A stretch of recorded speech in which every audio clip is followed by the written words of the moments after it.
Embracing change. I had Russ Prefontaine. He is the president and co-owner of Fratello Coffee on, talking about how Fratello Coffee started 50 years ago. Check it out. Russ Prefontaine, welcome to the Culture Hack. Thank you, Adam. Appreciate it. It's so exciting to have you here. Russ is the president and co-founder of Fratello Coffee, which is a cornerstone in the Calgary community. You guys have been around a long time. Very long time, yes. It's our 50th anniversary this year. 50th the family. Anniversary? Yes, okay. yeah. So it's a big year for us. No real huge celebration that we're throwing, but all year long we've been kind of celebrating that 50th milestone. Then it's perfect. Mm-hmm, it right? is. Then we gotta talk about 50 years ago. No Fratello Coffee. No. And then all of a sudden, Yep. It was your dad that started it? Tell me the story. Yeah, it was my mom and dad. They were both running the company at that time. 50 years ago, we weren't even roasting. Okay. So 50 years ago, there was very few people actually roasting coffee. It was mostly just the big commercial organizations, and small micro roasters like ourselves didn't exist. So at that time, it was office coffee program that he was running, selling and offering powder-based products to offices, along with juices and soups and teas, and mostly instant products. That's what was available. This is in the 70s, 74.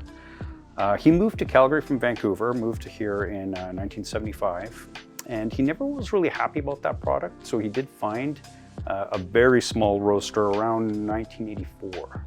And that roaster, Heinz, started roasting for my father. And in 1985, they actually traded companies. So my dad began roasting then, and his roaster was his very first customer. And really since that time, it was just growing coffee in Calgary and educating the public on what specialty coffee can be. And obviously a lot has changed in those years, as you see cafes and coffee available everywhere you go now. Right. Mm-hmm. So, okay, I have so many questions. Sure. So, Yep. Your dad meets a roaster Mm-hmm. and decides he wants to do roasting. Yep. And the roaster says, well, I don't want to roast. Yeah, I'm done roasting. Yeah, it's too hard. I want to Yeah. buy the coffee. Yeah. So they switch. Just traded, yeah. I've never heard of anyone do that before. That's either. crazy. Wow. I don't think that could happen in today's day, but Right. in the 80s you can get away with Yeah, anything. and they're fine. They remain friends, and it worked perfectly. Yeah, and they worked together for a long time. Mm-hmm. Yeah, Okay. so it was really small. It was mostly done out of our garage, not the roasting part, but warehouse distribution. The service department was in our basement.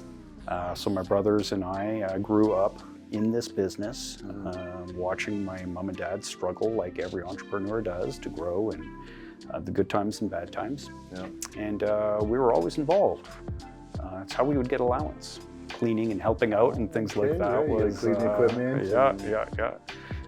Some kids today mow the lawn. I would have to descale a coffee brewer. And Okay, all right.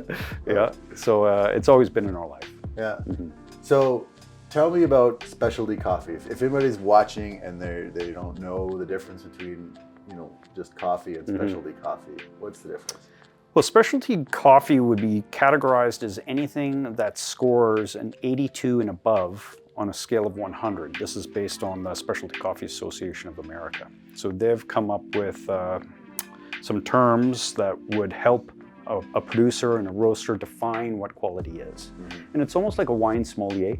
So there's people that are called a Q grader in the coffee world, who are trained on analyzing the green beans, the quality, moisture content, how it was grown, the species of those beans, and come up with a score. Mm-hmm. Primarily it's based on quality though. So the problem with quality is what you like and I like isn't always the same. Right. And what I like and what the producer like aren't always the same. So they had to come up with some rules to really define what true specialty coffee is. So what is specialty coffee? Anything that scores over 82. What does that mean to the end user? Right. Nothing. Gotcha. Right, nothing at all. But it is a way for defining a commodity. Gotcha. Mm-hmm. But if you are drinking specialty coffee, you can know that it's very high quality beans. It's gone through a sort of high quality process, right? Yes, it's really the base ingredient that you know is going to be of a certain quality. From there, it's the interpretation of the roaster on how they develop the flavors naturally found in those beans in terms of what you're tasting and what you enjoy. So if I were to roast a coffee and another roaster were to roast that same product, it would taste totally different. Right. So it's the equipment you're using, the expertise you have in developing those flavors that really bring out what people enjoy, what they're drinking at home or in the cafes. Right. Right. Gotcha. And when we talked before, you talked to me about, when you're making coffee, you can do it a number of ways, especially if you're competing against chains, for example. So you can either make it better or you can make it cheaper. Yeah, when we were discussing that, it was about the big chains and how do small little independents compete against them. And there's a term that has been used for several years now called the third wave coffee movement. Okay. And that was established when the big chains really started getting aggressive, mostly Starbucks. Starbucks came around and they helped really develop the espresso-based beverage knowledge. They put that into the masses. And what they were competing against were small independents who didn't have any kind of a budget to compete against them in terms of advertising and getting awareness out. So the real choice was, do it better. How do you do it better? What do you do better? And the third wave movement is really about doing everything better. So making choices that affect all aspects of the industry.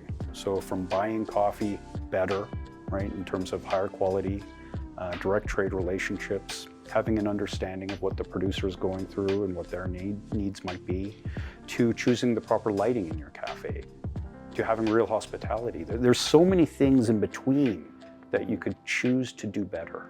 Right. And that's how they can compete against larger chains, is making those choices and bringing something to the market that no one's really experienced before in terms of quality and hospitality in the mix of both. Gotcha. So your dad is kind of growing this business. It's we're into the 90s. Is that kind of where he started to take it in terms of the experience? Like where did Fratello? Yeah, Fratello started in the mid 2000s. And it started when we were just about to introduce a new espresso machine we created. The espresso machine is Slayer espresso machines. And that project took approximately 7 years of really developing it here in Calgary, and then as well as in Seattle. We moved that division to Seattle. Right. And during that time is when that third wave movement began. So it was during that time that we were busy building a machine, and we kind of looked at what we were doing and had to change our business quickly. At that time, we were called Custom Gourmet Coffee. So we took a very bold approach. We unfortunately made the decision to let our executive team go. We decided to part ways with a large percentage of our customer base, about 50%.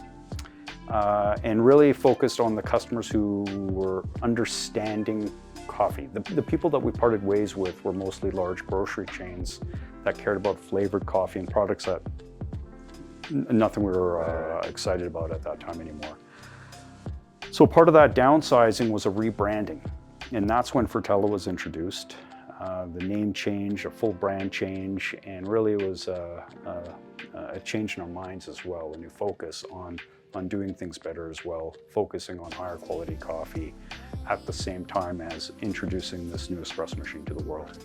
Okay, this is fantastic. It's such an interesting story of pivoting and changing, and the importance of brand and what you stand for. So I really want to get into that in the next episode. So stay tuned.